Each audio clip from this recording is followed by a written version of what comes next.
देर पहले मैं देख रही थी तस्वीरों में छोटे छोटे बच्चे भी दिखाई देते हैं। अभी ये बैंड दिखाई दे रहा है। तैयार बैठे हैं।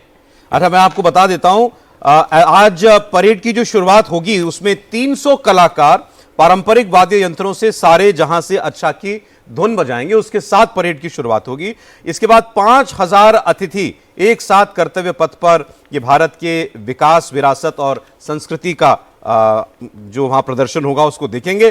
परेड में 16 राज्य और केंद्र सरकार के 15 मंत्रालयों यानी कुल 31 झांकियां आज आपको इस परेड के अंदर देखने को मिलेंगी। और जो थीम है इस बार, golden India, heritage and development, संस्कृति भी और विकास भी, स्वर्णिम भारत। स्वर्णिम भारत। और एक और ये एक छोटी सी बात मैं आपको बता दूं, जो आप सांस्कृतिक कलाकार देखते हैं, जो हमको टीवी पर दिखाई देते हैं, अब तक ये ऐसा मुझे भी नहीं मालूम था, ये शर्मा साहब बताएंगे। वो जो प्रस्तुति करते थे वो जब राष्ट्रपति का जो बॉक्स होता है वहीं तक करते थे, उसके बाद शायद वो फिर पैदल चलना शुरू कर देते थे।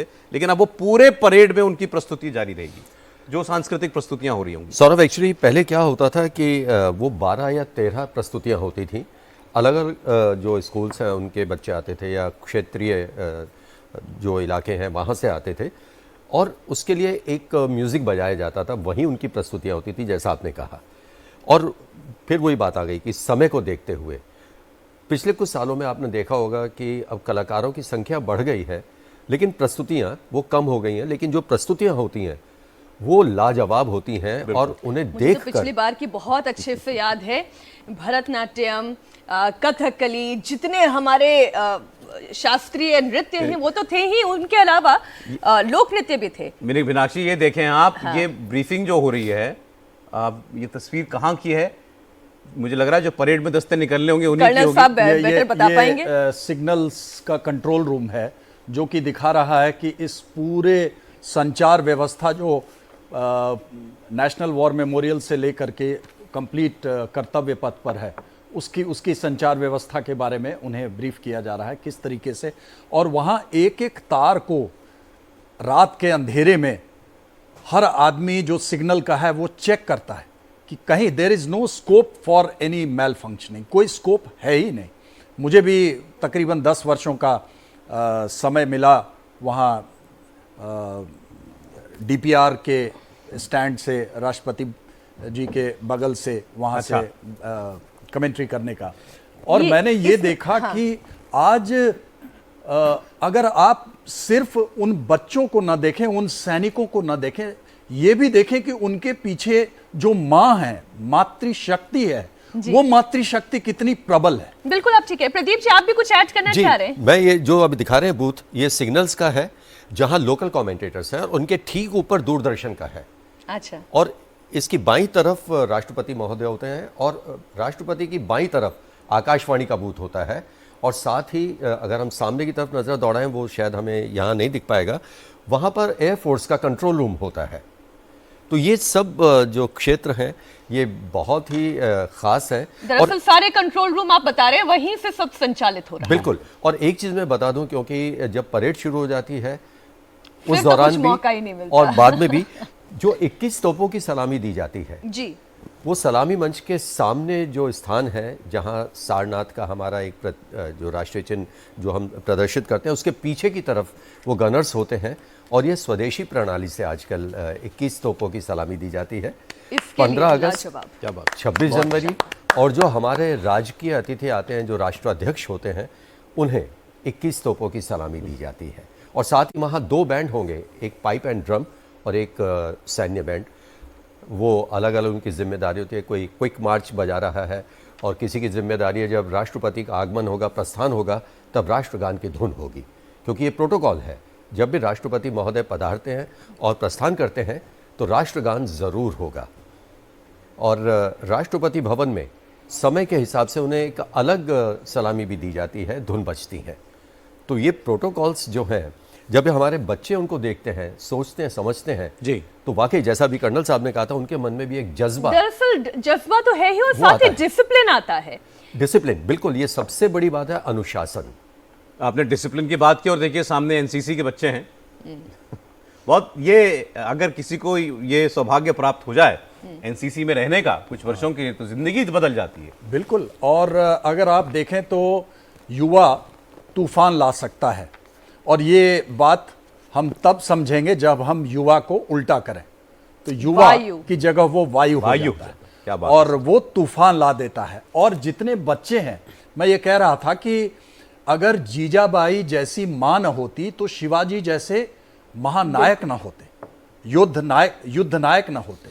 अगर मैं स्वतंत्रता सेनानियों के बारे में पढ़ रहा था, पंडित राम प्रसाद बिस्मिल की मां अपनी रोटी के पैसे बचा करके और राम प्रसाद बिस्मिल जी को गोली खरीदने के लिए पैसे देती थी। क्या बात है।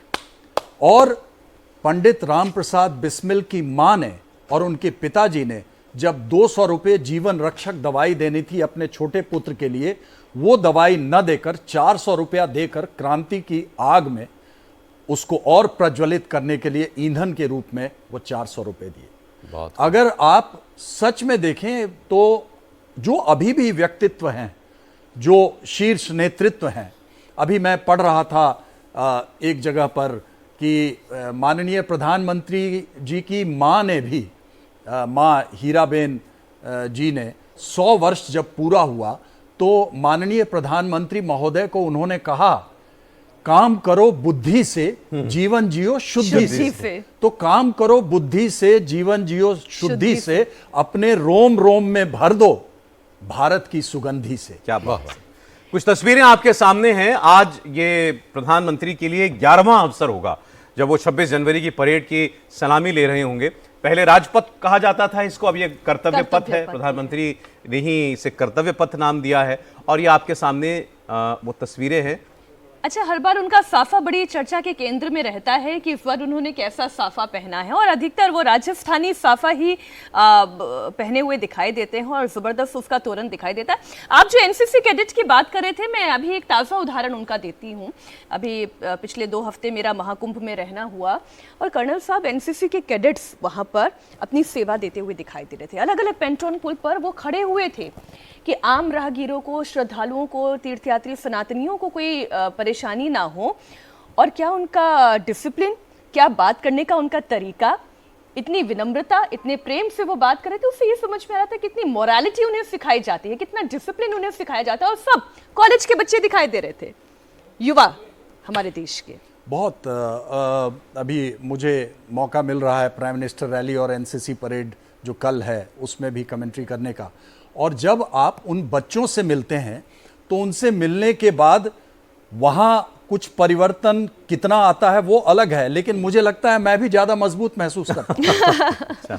और कई बार आपने देखा, आपने ये नहीं सुना होगा कि जब एक शिल्पकार किसी शिल्प को छेनी और हथौड़े से तराशता है तो वो हमेशा शांत रहता है, लेकिन जब एक इंस्ट्रक्टर, एनसीसी का इंस्ट्रक्टर जो शिल्पकार है, अपनी छेनी और हथौड़ी से इस शिल्प को जब तराशता है तो ये वर्दी पहनकर ये शरीर बोल पड़ती हैं, जय हिंद बोल पड़ती हैं, वंदे मातरम धड़क पड़ती है। अच्छा, आज जो फ्लाई पास्ट होगी, ज्यादा दिलचस्पी क्योंकि लोगों की फ्लाई पास्ट में होती है, तो उसमें 40 विमान होंगे। इसमें 22 फाइटर जेट्स हैं, 11 ट्रांसपोर्ट एयरक्राफ्ट हैं और 7 हेलीकॉप्टर जो हैं वो भी इसके अंदर शामिल होंगे।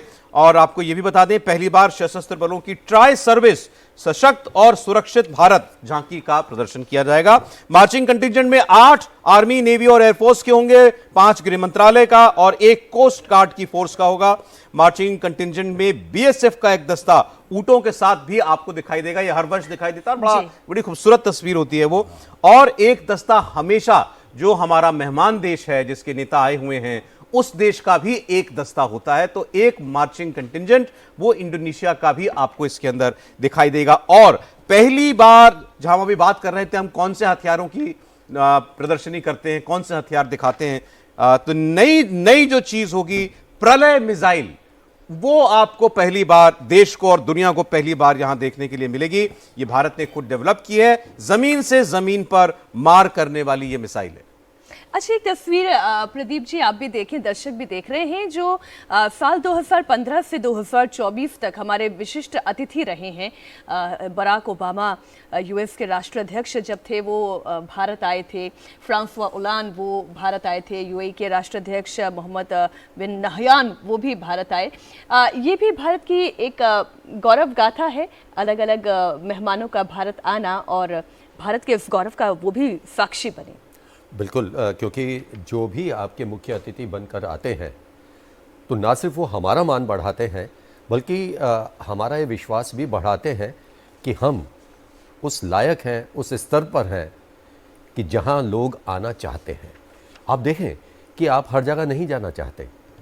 ये कहा जाता है ना कि आप सबके घर का आतिथ्य स्वीकार नहीं कर सकते या करना नहीं चाहते, लेकिन जब ये लोग आते हैं, अभी आपने कहा बराक ओबामा, अगर वो यहाँ आ रहे हैं तो आप देखिए कि उनका क्या कद रहा, और वो भारत के। अच्छा, एक बड़ी दिलचस्प बात है, बात थोड़ी सी राजनीतिक हो गई, लेकिन आप यूएस में देखिए, बराक ओबामा आए गए, उसके बाद आपने डोनाल्ड ट्रंप को भी देख लिया। क्यों सौरभ?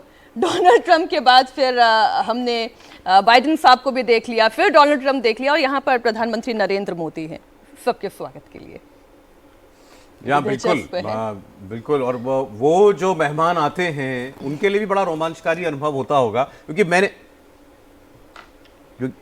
मैंने एक बार फ्रांस की एक प्रधानमंत्री फ्रांस गए हुए थे, फ्रांस की एक परेड हम तो टीवी पर देख रहे थे यहाँ पर, तो वहां उनका भी शायद नेशनल डे था, उसकी वो परेड थी। कोई तुलना नहीं है सर हमारी 26 जनवरी की परेड से किसी और परेड की, जो खूबसूरती यहाँ दिखाई देती है कहीं नहीं।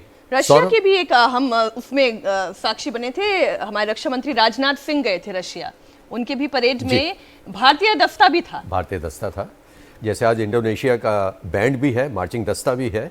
और एक चीज़ और, क्योंकि कुछ नाम ऐसे हैं जिनको हम भूल जाते हैं। आप देखते होंगे कि जब राष्ट्रपति आते हैं तो राष्ट्रीय ध्वज फहराया जाता है, तो उसमें किनका सहयोग रहता है, उनका नाम कभी नहीं आता। आज दो ऐसे लोग हैं जो वो सहयोग करेंगे, वो है भारतीय नौसेना के लेफ्टिनेंट शुभम कुमार और लेफ्टिनेंट योगिता सैनी, जो राष्ट्रीय ध्वज सेरेमनी में सहायक होंगे, अनफर्ल करने में जो बिल्कुल, क्योंकि राष्ट्रपति महोदय वो तो ऊपर होते हैं अपने स्थान पर सलामी मंच पर, और अनफर्ल जब किया जाता है तो वो अधिकारी वहाँ होते हैं, तो उनका नाम वो लोगों के सामने आना चाहिए।